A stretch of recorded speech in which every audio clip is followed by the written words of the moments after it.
Gracias a la Red Asturiana de Desarrollo Rural el que nos tenga en cuenta en este espacio para poder compartir algunos puntos de vista del diagnóstico y análisis de la población gitana y después también algunas alternativas.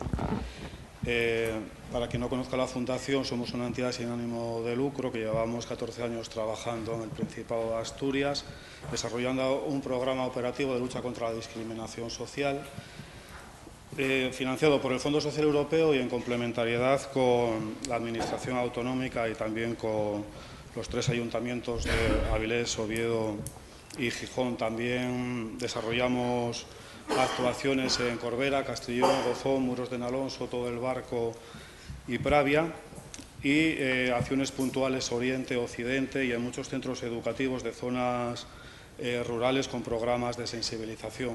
Nuestro objetivo es la promoción de la comunidad gitana, teniendo en cuenta su identidad cultural y también teniendo en cuenta todas las dificultades, desajustes y diferencias con respecto a la población en general.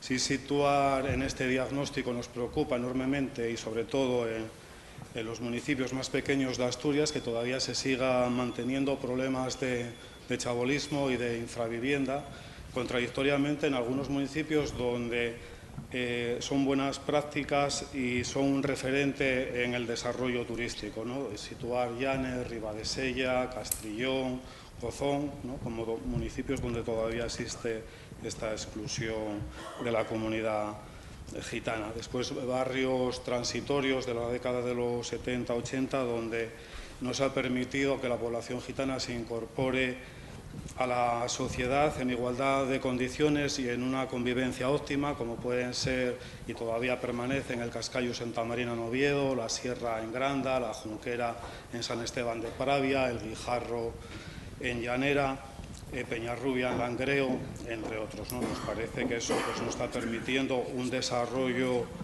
de las personas, más todas las consecuencias que generan de salud, ¿no? Nos preocupan los niveles de instrucción y de formación.